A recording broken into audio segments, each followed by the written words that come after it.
Hello viewers, welcome to my YouTube channel quick English in Bengali. তো আজকের এই ভিডিওতে আমি তোমাদের সাথে শেয়ার করব 2023 সালের উচ্চ মাধ্যমিক পরীক্ষার্থীদের জন্য সেলাই কম্পেয়ার দি থেকে কিছু গুরুত্বপূর্ণ এমসিকিউ, এসএকিউ এবং 6 নম্বরের গুরুত্বপূর্ণ প্রশ্ন।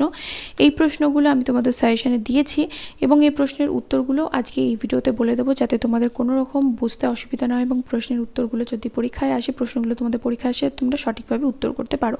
তো প্রথমে এমসিকিউ দেখবো, তারপরে এসিকিউ কোনগুলো ইম্পর্টেন্ট সেগুলো দেখে নেবো এবং বড় প্রশ্ন কোনগুলো ইম্পর্টেন্ট সেটা সবার লাস্টে দেখে নেবো। তো চলো সময় নষ্ট না করে আজকের ভিডিওটা আমরা শুরু করি এবং প্রথমে দেখে নিই যে কোন কোন এমসিকিউগুলো ইম্পর্টেন্ট। তো প্রথম প্রশ্ন হচ্ছে, shall I compare thee to a summer's day is the sonnet number 18। Shall I compare thee is the sonnet number 18, 18 নম্বর সনেট এটা। What form of Elizabeth sonnet is this? তাহলে এটাকে কি বলা হয়? শেক্সপিরিয়ান সনেটস বলা হয়। তারপরে shall I compare thee to a summer's day is a sonnet. Next, the Shakespearean sonnet has 3 quatrains and a couplet. তারপর sonnet 18 is written in iambic pentameter.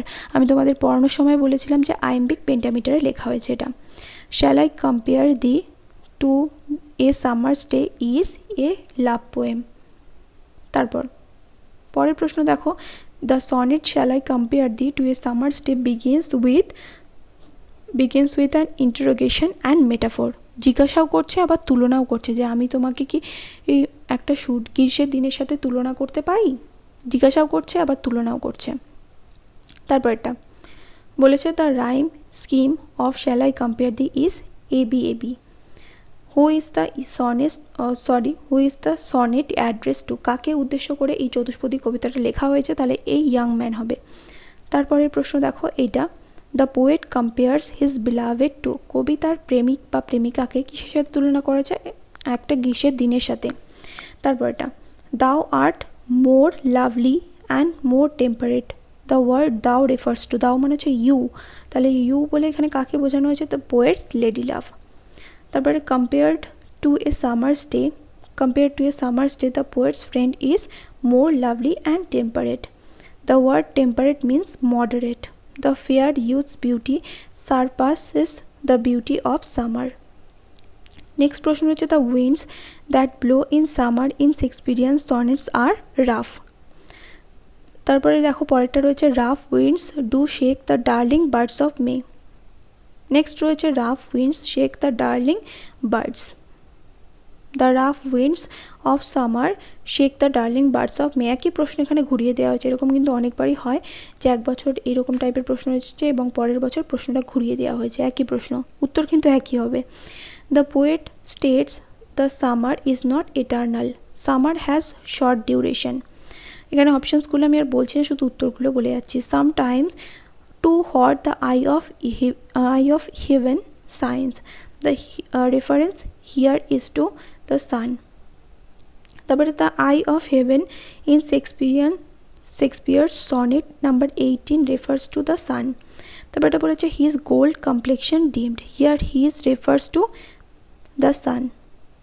Next চলে আসো 36-এ, nature's changing course is untrimmed. তারপরে এটা রয়েছে, but thy eternal summer shall not fade, here thy refers to Shakespeare's friend. Dash shall not brag that the poet's friend wanders in its shade. Death, তাহলে উত্তর হবে death, মৃত্যু। এরপর এখানে 3টে ডট দেওয়া রয়েছে, দেখো this gives life to thee, here thee refers to poet's friend. Thee মানে হচ্ছে তুমি, তোমাকে দেওয়া হয়, তাহলে এখানে দাও ওল্ড ইংলিশে লেখা, দিটাও কিন্তু ওল্ড ইংলিশে। তারপর এটা বলেছে, the young person will live as long as people read this sonnet. তারপরে the poet asserts that his poetry will eternalise the beauty of his friend. Next রয়েছে, the darling birds the beauty of the friend will be eternalised in the lines by the poet. একই প্রশ্ন কিন্তু দুবার করে দেখো ঘুরিয়ে রয়েছে। তারপরে লাস্ট প্রশ্ন, the friend's beauty will live as long as eyes can see. Okay, শুধু এটা হবে না, এই যে মানুষ বেঁচে থাকে, তাহলে এইটা কিন্তু হবে না, উত্তরটা এইটা হবে, যে আমি এখানে খেয়াল করিনি। মেন ক্যান ব্রিথ, মানুষ যতক্ষণ নিঃশ্বাস নেবে এবং চোখ যতক্ষণ দেখতে পাবে ততক্ষণ অবধি কবির এই কবিতা বেঁচে থাকবে। কবির যে বন্ধুর যে সৌন্দর্যের কথা এখানে কবিতায় বলেছে সেটা কিন্তু বেঁচে থাকবে। ওকে, প্রথমটা রয়েছে in which month can be the darling birds be seen. Darling birds মানে হচ্ছে প্রিয় কুড়িগুলো বা ফুলের কুড়িগুলো কোন মাসে দেখা যায়, কোন মাসে দেখা যায়? তাহলে পরের উত্তর কী হবে? তাহলে এখানে the darling birds can be seen in May. তাহলে কোন মাসে দেখা যায়? মে মাসে দেখা যায়। বা এরকম দিতে পারে যে মে মাসে কি দেখা যায়, তাহলে মে মাসে ডার্লিং বার্ডস দেখা যায়। এগুলো কিন্তু প্রশ্ন কিন্তু এরকমভাবে ঘুরিয়েও কিন্তু দিতে পারে।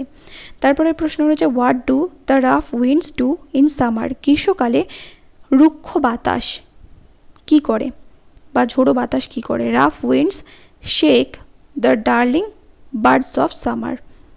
তাহলে গ্রীষ্মের যে ফুলের কুড়িগুলো সেই ফুলের কুড়িগুলোকে কম্পিত করে। তারপরে 3 নম্বর and summer's lease hath all too short a date. What is meant by summer lease?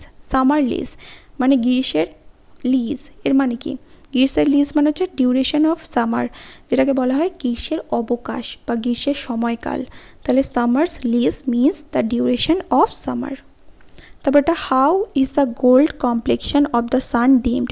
সূর্যের সোনালি রং বা সোনালি যে কমপ্লেকশন হচ্ছে আভা বলতে পারো, সোনালি আভা বা সোনালি রং কীভাবে ডিম হয়ে যায় বা ফিকে হয়ে যায়? The gold complexion of the sun is dimmed by the clouds. মেঘের দ্বারা ফিকে হয়ে যায়, কারণ যখন মেঘ এসে ঢেকে দেয় সূর্যকে তখনই তো সূর্যের আলোটা ফিকে হয়ে যায়। তারপর এটা how does every fair from fair decline. প্রত্যেকটা সৌন্দর্য কিভাবে তার সৌন্দর্য হারায়, মানে প্রত্যেকটা সুন্দর জিনিস কিভাবে তার সৌন্দর্য হারায়। বা এই প্রশ্নটা এর মধ্যে দিতে পারে what does the line and এখানে অ্যান্ড হবে and every fair from fair sometimes decline means. Every fair from fair sometimes decline mean এর মানেটা কি? লাইনটার মানেটা কি? Every fair from fair declines by nature's changing course. প্রকৃতির যে পরিবর্তন, প্রকৃতির এই পরিবর্তনে কিন্তু প্রত্যেকটা সৌন্দর্য জিনিস তার সৌন্দর্য হারায়, প্রত্যেকটা সুন্দর জিনিস তার যে লাস্যতা বা লাস্যময়িতা সেটা হারায়। তারপর এটা what will make the beauty of poets friend eternal. কি কবির বন্ধুর সৌন্দর্যকে চিরন্তর করে দেবে বা চিরস্থায়ী করে দেবে? The immortal lines of the sonnet. কবিতার যে অমর লাইন, ইমর্টাল যেটা মরণশীল নয়, কবিতার লাইনগুলো তো মরণশীল নয়, তাহলে the immortal lines of the sonnet will make the beauty of the poet's friend eternal. তারপর এটা 7 নম্বর when is eternal lines to time thou grow'st. What do you mean by the eternal lines? Eternal lines বলতে এখানে কি বোঝানো হয়েছে? The eternal lines are the eternal verses in form of sonnets, in form of sonnet. তারপর so long times this. What is referred to by the word this বলতে এখানে কি বোঝানো হয়েছে? তাহলে this refers to the sonnet of Shakespeare. তারপরে 9 নম্বর what gives life to the poet's friend in sonnet number 18। Sonnet number 18 বা কবিতা যে 18 নম্বর যে চতুষ্পদী কবিতা, সেই 18 নম্বর চতুষ্পদী কবিতাতে কোন জিনিসটা কবির বন্ধুকে প্রাণ দান করে? তাহলে the sonnet written by William Shakespeare gives life to his friend. তারপরে 10 নম্বর, এটা কিন্তু ভীষণই গুরুত্বপূর্ণ প্রশ্ন। দেখো বলেছে so long time this, what is referred by the word this refers to the sonnet of Shakespeare. How does Shakespeare compare the beauty of his friend to that of a summer's day? Shakespeare কিভাবে তার বন্ধুর সৌন্দর্য গ্রীষ্মের দিনের সাথে তুলনা করেছেন বা গ্রীষ্মের দিনের সাথে তুলনা করেছেন এই কবিতার মধ্যে। বা এই প্রশ্নটা এরকমভাবেও দিতে পারে shall I compare thee to a summer's day. আমি কি তোমাকে একটা গ্রীষ্মের দিনের সাথে তুলনা করতে পারি? Whom does the poet address to. কবি কাকে সম্বোধন করে এটা বলেছেন? Why does the poet propose to compare him to a summer's day. কেন কবি তাকে গ্রীষ্মের দিনের সাথে তুলনা করার প্রস্তাব দিয়েছেন? How is the question answered by the poet. এবং এই প্রশ্নের উত্তর কিভাবে কবি দিয়েছেন? তাহলে এটা লিখেছি, দেখো উত্তর। Shakespeare compares his friend metaphorically with a glorious day of summer season with a question. William Shakespeare তার বন্ধুর সৌন্দর্যকে গ্রীষ্মের একটা সুন্দর দিনের সাথে, গ্রীষ্ম ঋতুর একটা সুন্দর দিনের সাথে তুলনা করেছেন এবং সেখানে একটা প্রশ্ন করেছেন উইথ এ কোশ্চেন। উনি জিজ্ঞাসা করছেন যে আমি কি তোমাকে গ্রীষ্মের দিনের সাথে তুলনা করতে পারি? প্রথম লাইনে জিজ্ঞাসা করছেন এবং পরের লাইনে তিনি নিজেই উত্তর দিচ্ছেন যে তুমি তো গ্রীষ্মের থেকে বেশি পরিমিত এবং বেশি সুন্দর। But soon he negates the comparison and states that his friend is more temperate and lovelier than a summer's day. তিনি প্রথম লাইনেই কিন্তু বলছেন যে আমি কি তোমাকে গ্রীষ্মের দিনের সাথে তুলনা করতে পারি, এবং তিনি তারপর আবার নিজেই তুলনা কিন্তু খারিজ করে দিচ্ছেন যে তোমার সৌন্দর্য তো গ্রীষ্মের দিনের সাথে তুলনা করা যাবে না। তাহলে এখানে কেন কারণটা কি দিচ্ছেন, কারণ তুমি হচ্ছে গ্রীষ্মের থেকে বেশি টেম্পারেট মানে পরিমিত এবং সুন্দর, আরও বেশি মিষ্টি। He says that the summer has its extremes of too much heat or being overcast. সে এটা বলেছে বা কবি এটা বলছেন যে গ্রীষ্মকালে কি হয়, কখনো খুব গরম পড়ে, প্রচণ্ড গরম হয়ে যায়, এবং কখনো কখনো সূর্য মেঘের আড়ালে চলে যায়। But the লাভলিনেস of the friend will remain constant and consistent. কিন্তু তার বন্ধুর যে সৌন্দর্য সেটা কিন্তু কোনোভাবেই পরিবর্তন হয় না, তার বন্ধুর সৌন্দর্যটা কিন্তু সেই ধ্রুবক থেকে যায়, যেরকম অঙ্কে তোমরা ধ্রুবক পড়েছো সেই একই রকম থেকে যায়। The beauty of nature in a summer's day is often spoiled by the rough winds. প্রকৃতির যে সৌন্দর্য, সেই গ্রীষ্মকালের যে প্রকৃতির সৌন্দর্য সেটা নষ্ট করে দেয় কে, রুক্ষ বাতাস নষ্ট করে দেয়। But his friend's beauty has no such flaw. কিন্তু তার বন্ধুর সৌন্দর্যে এরকম কোনো রকম দোষ ত্রুটি নেই। Nature grants a short and limited span of life to summer's day or a summer season, but his friend's beauty is eternal by dint of Shakespeare's verses. প্রকৃতি কবি এটাও বলছেন যে প্রকৃতিতে যে গ্রীষ্ম ঋতু সেটা সময়সীমা একদমই কম, যেহেতু ইংল্যান্ডের কবি তার জন্য তিনি উইলিয়াম শেক্সপিয়ার বলছেন যে ইংল্যান্ডে কিন্তু গ্রীষ্মকালটা খুব কম সময়ের জন্যই দেখা যায়। তাহলে গ্রীষ্মকালের যে সময়সীমা সেটা কিন্তু খুব কম, কিন্তু কবির বন্ধুর যে সৌন্দর্য সেটা কিন্তু কি এটার্নাল, চিরস্থায়ী। কারণ উনি ওনার কবিতার মাধ্যমে যেহেতু বন্ধুর সৌন্দর্যটা ফুটিয়ে তুলছেন, তাই কবিতাটা যতদিন থাকবে, মানুষ যতদিন চোখে দেখতে পাবে, যতদিন নিঃশ্বাস নেবে আজীবন, ততদিন বন্ধুর সৌন্দর্যটাও থাকবে। তাই বন্ধুর সৌন্দর্যকে উনি কি করছেন, অমর করে দিচ্ছেন, বন্ধুকে তিনি অমর করছেন এই কবিতার মাধ্যমে। But the eternal summer shall not fade. কিন্তু তোমার চিরস্থায়ী গ্রীষ্ম কখনো ফিকে হয়ে যাবে না। Who is being refer to as thy, এখানে ইউ বলতে বা দাই বলতে এখানে কাকে বোঝানো হয়েছে। What is mean by eternal summer, চিরস্থায়ী গ্রীষ্ম মানে কি। Why shall not thy eternal summer fade, কেন তোমার চিরস্থায়ী গ্রীষ্ম ফিকে হয়ে যাবে না। 1 + 1 + 4 = 6, যেরকম পার্ট করে প্রশ্ন রয়েছে সেরকমই পার্ট করে আমি এখানে প্যারা চেঞ্জ করে উত্তর লিখেছি। দেখো প্রথম যে পার্টটা রয়েছে, in William Shakespeare sonnet number 18 the poet's young friend is being refer to as thy. তাহলে কাকে এখানে দাই বলে সম্বোধন করা হয়েছে, কবির যুবক যে বন্ধু সেই বন্ধুকে উইলিয়াম শেক্সপিয়ারের সনেট নাম্বার 18 দাই বলে সম্বোধন করা হয়েছে। এটার্নাল সামার মিন্স চিরস্থায়ী গ্রীষ্ম মানে কি, eternal youth and beauty of the poet's friend. কবির বন্ধুর যে চিরস্থায়ী সৌন্দর্য এবং যৌবন সেইটার কথা এখানে বলা হয়েছে এটার্নাল সামার মানে। তারপরে নেক্সট প্যারা দিয়ে লিখবে, the poet wants to save his friend from the onslaughts of time. কবি তার বন্ধুকে কি করতে চায়, সময়ের আক্রমণ থেকে বাঁচাতে চায়। The beauty of his friend is better than that of a summer's day. কবির বন্ধুর সৌন্দর্য গ্রীষ্মের সৌন্দর্য থেকে ভালো, খুব বেশি ভালো। The beauty of a summer's day is often inconsistent. Inconsistent মানে হচ্ছে যেটা এক নাগারে হয় না, কনসিস্টেন্ট মানে হচ্ছে যেটা এক নাগারে লেগে থাকা, খুব এক নাগারে যদি আমি লেগে থেকে কোনো কাজ করি তাহলে সেটা হচ্ছে কনসিস্টেন্ট। যেমন আমি কনসিস্টেন্টলি আমার চ্যানেলে ভিডিও আপলোড করি, যেমন প্রতিনিয়ত আমি আমার চ্যানেলে ভিডিও আপলোড করি, কোনো দিন বাদ দিই না। তাহলে কনসিস্টেন্ট মানে হচ্ছে যদি ধরো এরকম করা শুরু করি যে একদিন ভিডিও দিচ্ছি একদিন দিচ্ছি না, তাহলে যে আমার যে অডিয়েন্সরা রয়েছে তারা তো রেখে যাবে। তাহলে কনসিস্টেন্ট মানে হচ্ছে যেটা অনবরত চলতে থাকে যে কাজটা, সেটা হচ্ছে কনসিস্টেন্ট। আর ইনকনসিস্টেন্ট মানে হচ্ছে অসঙ্গতিপূর্ণ, যেটাকে বলা যায়, ভালো বাংলায় বলা যায় অসঙ্গতিপূর্ণ, মানে যেটা কনসিস্টেন্ট নয়, যে কাজটা এক নাগারে চলে না। তাহলে গ্রীষ্মের যে সৌন্দর্য সেটাও কি হয়, inconsistent. So the poet realises the futility of immortalising his friend by comparing him to a summer's day. তাই কবি বুঝতে পারেন যে ওনার ভুল হচ্ছে, কিসে ভুল হচ্ছে, যে ওনার বন্ধুর যে সৌন্দর্য সেই বন্ধুর সৌন্দর্যকে গ্রীষ্মের দিনের সাথে তুলনা করা যাবে না। তাহলে কিন্তু তার বন্ধুর যে সৌন্দর্য সেটা কিন্তু ইমর্টালাইজ হবে না, মানে বন্ধুর সৌন্দর্যটা অমর হবে না। হি পারসিভস দ্যাট, তিনি বুঝতে পারেন, কি বুঝতে পারেন, that only the verses written by him can eternalise the beauty of his friend. তিনি এটা বুঝতে পেরেছেন যে কেবলমাত্র তার লেখা কবিতার মাধ্যমে তিনি তার বন্ধুকে অমর করতে পারবেন, চিরস্থায়ী করতে পারবেন। হিজ ভার্সেস আর ইম্পেরিসেবল মানে হচ্ছে অবিনশ্বর, যেগুলোকে ধ্বংস করা যায় না। তার কবিতাটা কি ধ্বংস করা যাবে না। And therefore the beauty and virtues of his friend will B retained for ever through this versus. তাই এই কবিতার মাধ্যমে তার বন্ধুর যে সৌন্দর্য, তার বন্ধুর যে গুণ, সেটা কি হবে, চিরস্থায়ী হয়ে যাবে, চিরকাল কিন্তু থেকে যাবে। এই কবিতাটা যতদিন থাকবে ততদিন কিন্তু কবির যে বন্ধু, সেই বন্ধুর সৌন্দর্য, তার গুণ কিন্তু কবিতাটার মধ্যে যখনই পড়া হবে, যখনই কোনো রিডার পড়বে, তখনই কিন্তু তার গুণ, সৌন্দর্য এগুলো আবার কিন্তু ফুটে উঠবে। তো এখানে 3 নম্বর প্রশ্ন হচ্ছে, what do the rough winds do? রুক্ষ বাতাস কি করে? What does the poet mean by summer's lease? গ্রীষ্মের অবকাশ বলতে কবি কি বোঝাতে চেয়েছেন? How is the friend's beauty superior to the summer's day? বন্ধুর সৌন্দর্য কিভাবে গ্রীষ্মের দিনের থেকে বৃহত্তর? সুপিরিয়ার মানে হচ্ছে ভালো, অধিকতর ভালো বা বৃহত্তর। 1 + 1 + 4 = 6।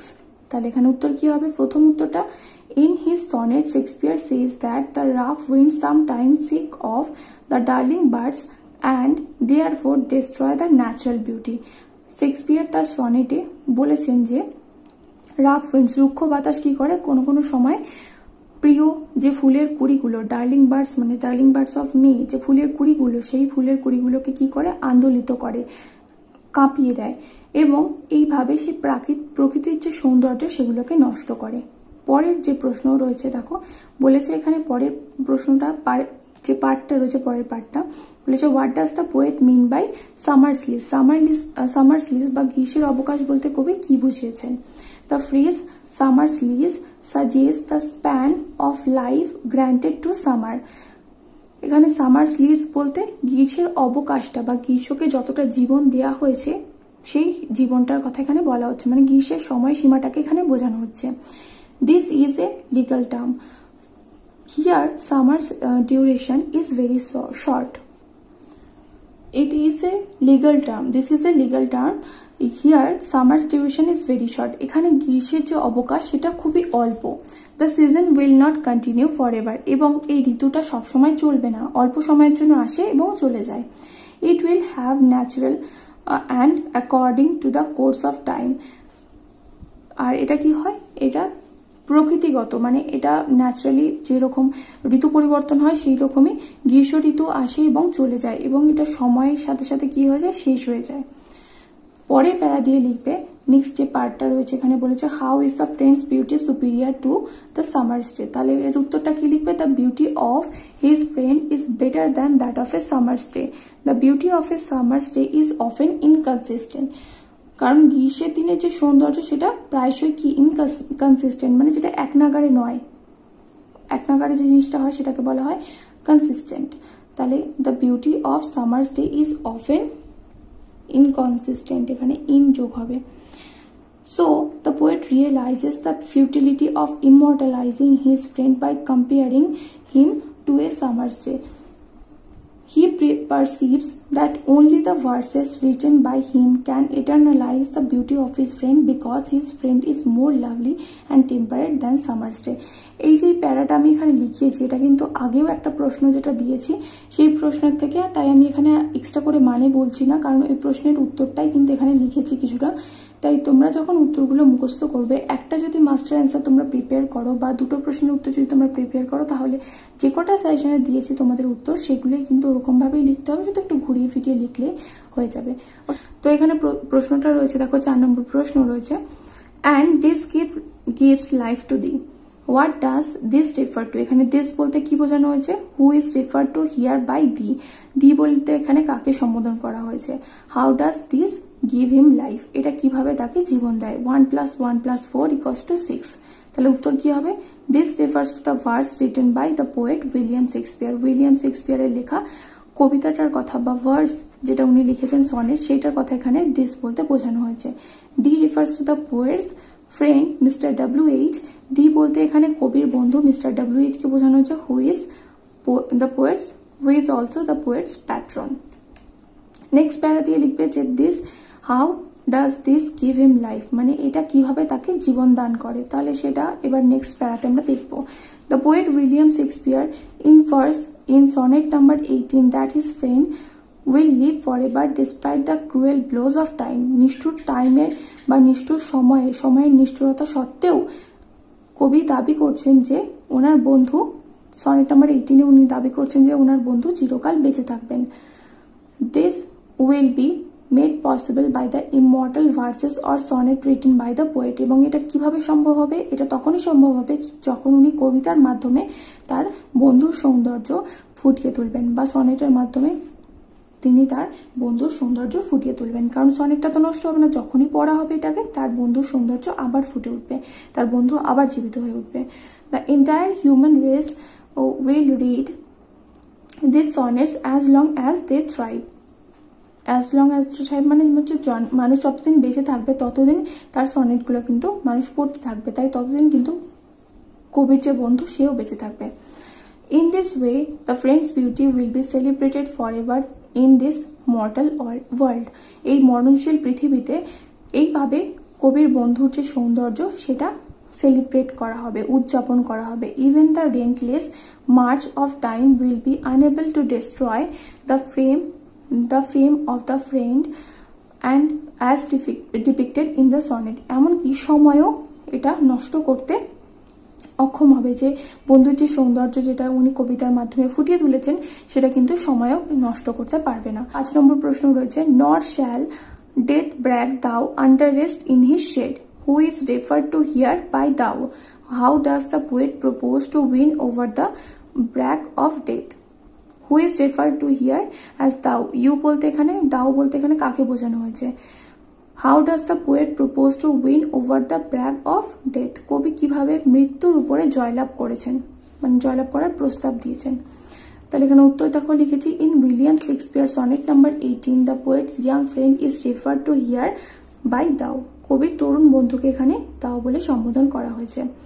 নেক্সট প্যারাতে লিখবে, the poets want to save his friend from the onslaughts of time, কবি তার বন্ধুকে সময়ের যে নিষ্ঠুরতা সেই নিষ্ঠুরতার হাত থেকে বাঁচাতে চেয়েছে। The beauty of his friend is better than that of a summer's day, কবির বন্ধুর সৌন্দর্য একটা গ্রীষ্মের দিনের সৌন্দর্যের থেকেও বেশি সুন্দর।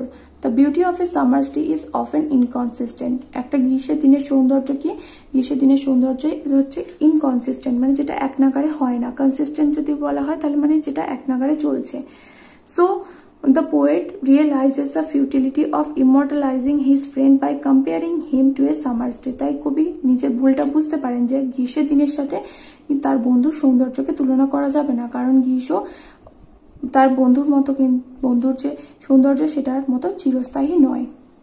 He perceives that only the verses written by him can eternalize the beauty of his friend, তিনি এটা অনুভব করেন বা তিনি এটা বুঝতে পারেন যে তার যে কবিতা সেই কবিতা কিন্তু তার বন্ধুর যে সৌন্দর্য সেটাকে ইটারনালাইজ করতে পারবে কেবলমাত্র, মানে তাকে চিরজীবী করতে পারবে, যেটাকে বলে অমর করতে পারবে। হিজ ভার্সেস আর ইম্পেরিসেবল, তার কবিতাগুলো হচ্ছে ইম্পেরিসেবল মানে অবিনশ্বর, যেগুলো ধ্বংস হয় না। And therefore the beauty and the virtues of his friend will be retain for ever through this verses, এইভাবে তার বন্ধুর সৌন্দর্য, বন্ধুর গুণের কথা, তার বন্ধুর কথাটা বা তার বন্ধু নিজেই জীবিত থাকবে এই কবিতাগুলোর মাধ্যমে। তাহলে 5 নম্বর প্রশ্নের উত্তরটা তোমরা দেখে নিলে। যারা যারা এর আগের সাজেশনের ভিডিওগুলো দেখোনি, কোশ্চেন আনসারের অবশ্যই করে চেক করে নিও। ক্লাস 12 সিলেবাস বলে যে প্লেলিস্ট রয়েছে ওখানে তোমরা প্রত্যেকটা ভিডিও পেয়ে যাবে, এবং এর আগে on killing a tree, the eyes have it, তারপরে স্ট্রং রুটস, এগুলোর কিন্তু সাজেশন আমি দিয়েছি অলরেডি। এমসিকিউ, এসিকিউ, বড় প্রশ্ন সমস্ত কিন্তু আপলোড করা হয়েছে আমার চ্যানেলে। তাই যারা 2023 সালে উচ্চ মাধ্যমিক পরীক্ষা দেবে, তোমরা যদি 90% মার্কস পেতে চাও অবশ্যই করে কিন্তু ভিডিওগুলো দেখো। দেখা হবে নেক্সট ভিডিওতে। Till then by.